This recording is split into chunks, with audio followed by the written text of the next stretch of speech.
Bonjour, je suis Karine Dartic-Pérou.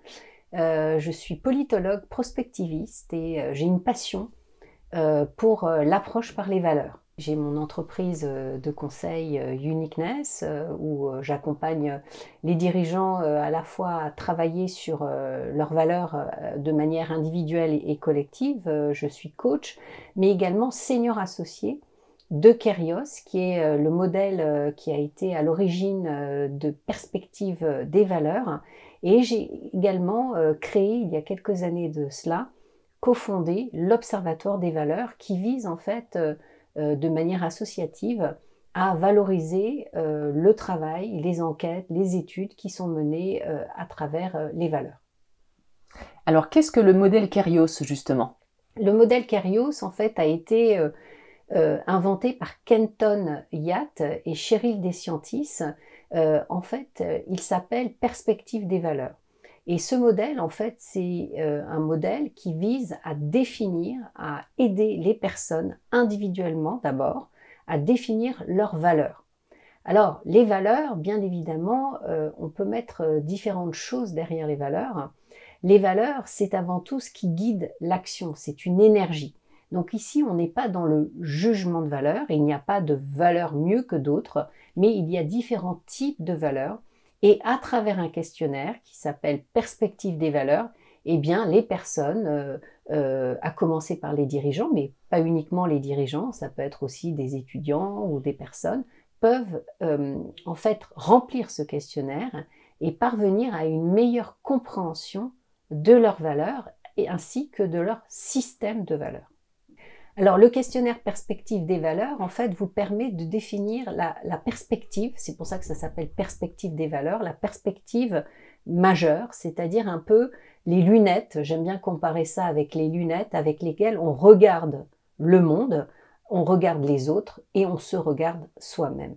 Et en fait, c'est extrêmement important d'arriver à comprendre qui on est à travers cette perspective parce qu'aujourd'hui, nos valeurs, en fait, guident notre action sur le monde. En fait, Bouddha disait, avec nos pensées, nous agissons sur le monde. Donc, être conscient de finalement, de notre lecture, de nos représentations en termes de valeurs, c'est important pour nous, déjà, pour essayer de s'aligner, d'être beaucoup plus cohérent dans ses actions. Donc ça, c'est le principe même d'accompagnement d'un dirigeant, c'est-à-dire essayer de lui faire prendre conscience quel est le lien entre valeurs personnelles, valeurs à l'égard des autres et valeurs éthiques sociétales, c'est-à-dire les grandes valeurs que je porte. Aujourd'hui, on voit beaucoup de dirigeants, en fait, qui ont vraiment envie d'être beaucoup plus cohérents, c'est-à-dire de faire ce qu'ils disent, d'être réellement qui ils sont, d'avoir vraiment une qualité relationnelle de communication avec les gens avec lesquels ils travaillent, et également avoir plus d'impact sur le monde. Hein. On est vraiment dans cette articulation entre valeurs personnelles, valeurs collectives et valeurs éthiques sociétales. Et c'est un outil, à mon avis, qui permet cela, qui permet de mieux nous connaître à ce niveau-là et donc de travailler notre cohérence. Alors bien évidemment, qui dit valeur ne dit pas exactement compétence. C'est pas parce qu'on a des valeurs qu'on a forcément les compétences ou le comportement qui va bien, mais par contre, ça nous permet de donner des indications sur en fait les valeurs qu'on souhaite développer, celles qu'il faut renforcer en termes par exemple de compétences, ou celles au contraire qui sont très importantes et qui nourrissent en fait notre ancrage dans la vie.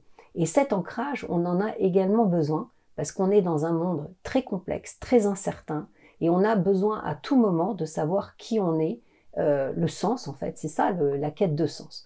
Donc les valeurs, vous voyez, elles servent l'individu, elles servent aussi à définir des paradigmes sous-jacents aux visions du futur. Et c'est en cela que les valeurs sont aujourd'hui très importantes pour la raison d'être, ou en tout cas pour les entreprises qui cherchent à mieux comprendre leur mission, qui cherchent à définir des visions du futur auxquelles elles ont envie de contribuer, de faire advenir. Des choses avec vraiment un impact éthique, sociétal, politique, économique, environnemental.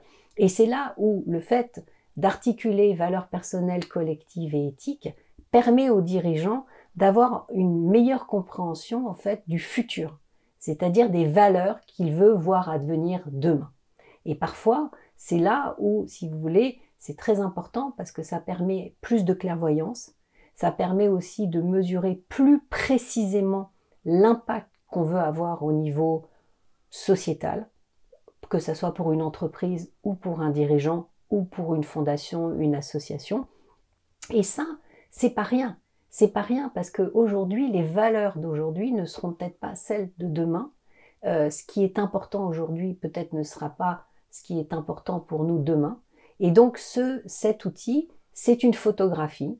Une autre utilité de ce modèle perspective des valeurs, c'est d'essayer de mesurer ce qui est réellement porté en termes de valeurs par les individus, par les professionnels d'une entreprise par exemple, et les valeurs affichées de cette même entreprise. Et là, c'est intéressant de voir quelles sont les valeurs qu'on déclare être les valeurs, mais quelles sont les valeurs qui sont réellement portées par les individus. Et bien évidemment, on trouve toujours des formes de synergie, c'est-à-dire que souvent, un collaborateur, il est dans une entreprise parce qu'il se retrouve au moins sur une ou deux valeurs. Mais plus une entreprise est cohérente dans ses valeurs, entre les valeurs qu'elle souhaite afficher et celles qui sont réellement portées par les équipes, plus une entreprise est performante. Et cette performance, en fait, elle vient de l'alignement, mais elle vient aussi du projet, elle vient du sens. C'est-à-dire qu'on le sait aujourd'hui, faire sens, s'engager dans une entreprise, on sait que le problème de l'engagement est très important. On sait qu'une grande majorité des salariés aujourd'hui, notamment dans les grandes organisations, se sentent plutôt désengagés. Il y a eu beaucoup d'études qui ont été faites à ce sujet. Or, l'engagement, pour moi, il vient du manque de sens. Voilà.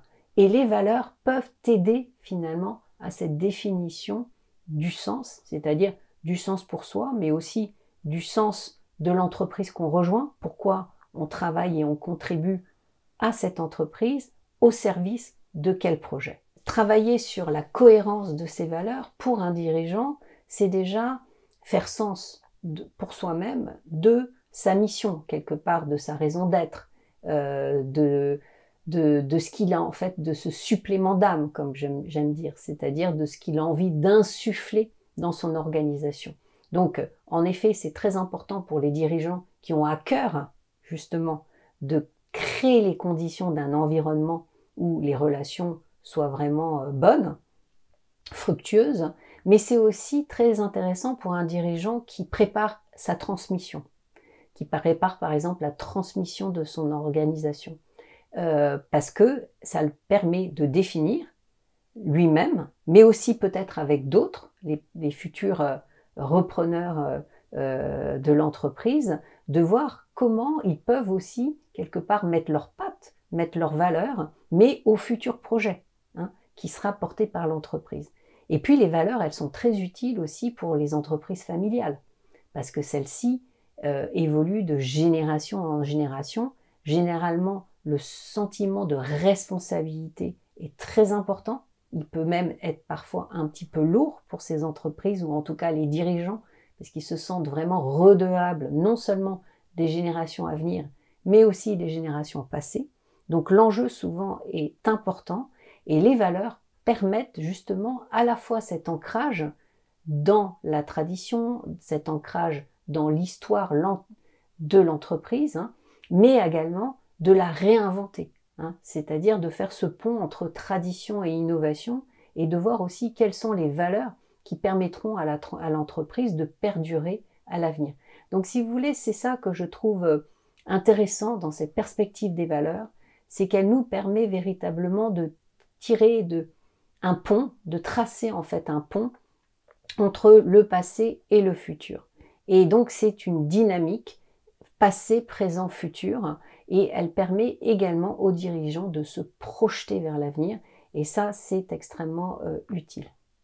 Alors les valeurs, elles sont véritablement personnelles, c'est-à-dire qu'elles sont bien évidemment indépendantes de nos statuts respectifs. On trouve des valeurs, quel que soit, qu'on soit un étudiant, qu'on soit un professionnel ou un dirigeant, etc. Mais il est vrai qu'un certain nombre de valeurs sont très fréquentes. Chez les dirigeants notamment, on retrouve souvent la valeur de confiance, On retrouve souvent la valeur de respect. On retrouve souvent la valeur de responsabilité. Et puis aussi des valeurs éthiques comme par exemple les libertés fondamentales. Enfin, après, ça dépend véritablement des individus. On n'a pas d'études en tant que telles, quantitatives, qui permettent de définir des profils types de dirigeants. Mais on retrouve ces mêmes valeurs régulièrement auprès des dirigeants. Ce que je remarque, c'est qu'au niveau d'HLU, de l'Université de l'intelligence du cœur, puisque j'ai la chance de travailler sur les valeurs des dirigeants depuis 4 ans à présent, on retrouve des valeurs qui sont assez singulières. Et c'est ça qui est intéressant. On retrouve par exemple la valeur joie de vivre, qui revient systématiquement. On retrouve par exemple des valeurs comme la quête de sens, qui est très importante. Alors bien évidemment, on a affaire ici à des dirigeants qui sont vraiment actifs sur ces sujets, qui sont vraiment en recherche et qui souhaitent quelque part avoir un impact plus fort.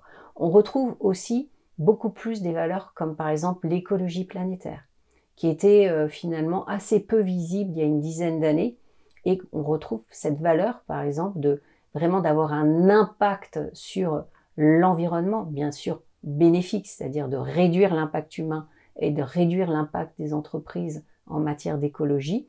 On retrouve voilà ce type de valeurs, donc quête de sens, intuition également qu'on peut retrouver assez fortement, curiosité, joie de vivre, écologie planétaire.